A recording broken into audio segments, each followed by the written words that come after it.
كيف فعل ربك بأصحاب الفيل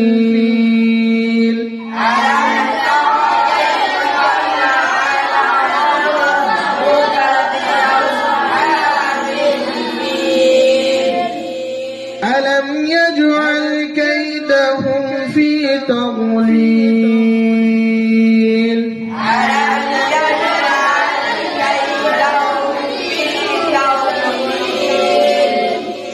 وأرسل عليهم طيرا أبابيل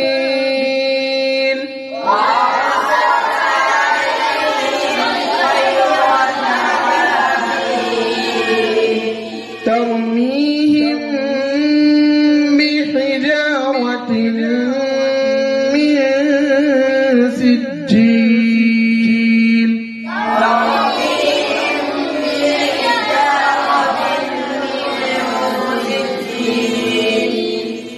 فجعلهم كعصف